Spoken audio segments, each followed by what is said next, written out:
Ho, ho, ho, and welcome to Dotto Tech. This is usually my favorite show of the year because I get to talk about two of my favorite topics, Christmas and gifts, and the best of my Christmas gift ideas. Now, I know that this is going to be huge on people's Christmas list, the iPhone.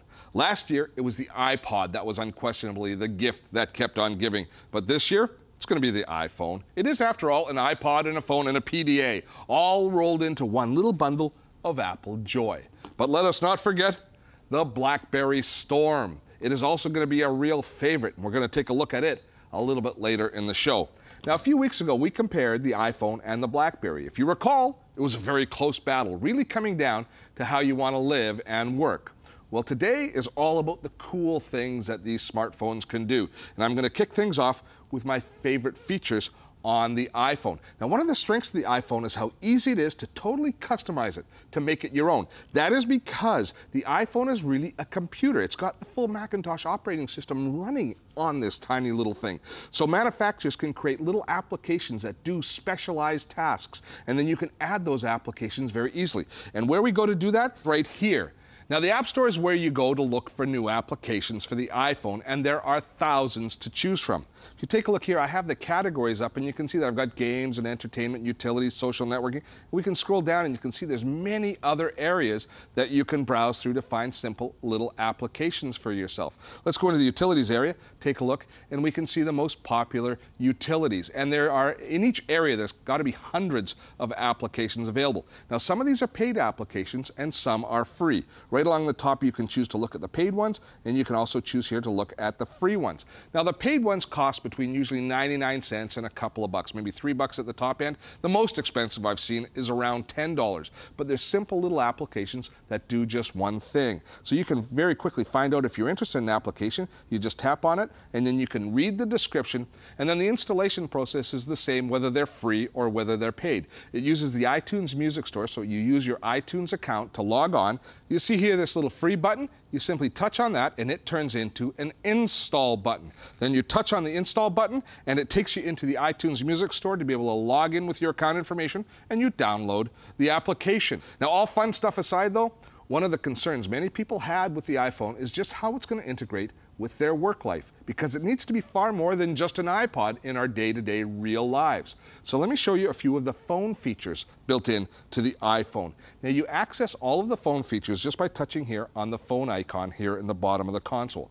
So when we tap on that, we're brought into an area that allows us to manage basically our main phone functions. Our favorites, which is a quick pick list of all of our phone numbers, our recent calls, our contact list to look up people's numbers, the keypad, which you can just dial a normal phone number with, and really the most compelling part of Apple's service is this, which is the voicemail. This is called visual voicemail.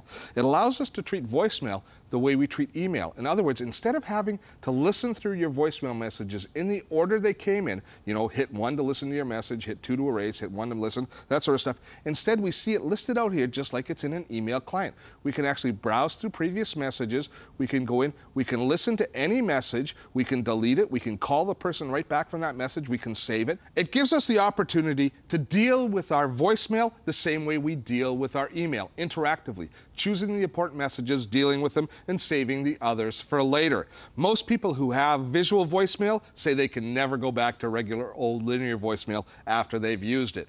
Now, as moving along, for many of us, work life equals Outlook on our computer. We keep all of our contacts, our appointments, our email in Outlook in Windows. So the burning question was, would the Apple iPhone pass the Outlook test?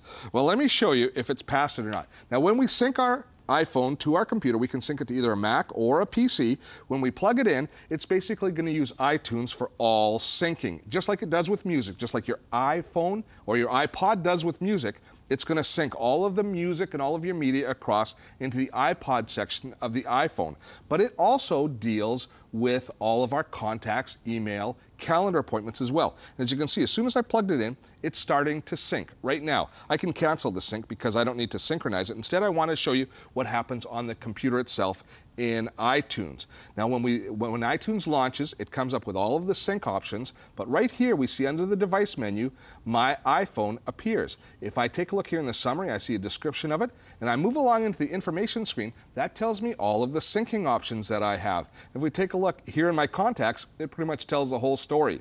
It says sync all of my contacts with, and then I choose what it's going to sync my contacts with. I've chosen Outlook, so now the iPhone and Outlook on my computer are going to sync all of my contacts, all of my calendar, all of my email, and it also syncs all of your email settings. So if you don't remember all of your different settings for logging onto your server, that sort of stuff, it also moves all of that information over into the iPhone.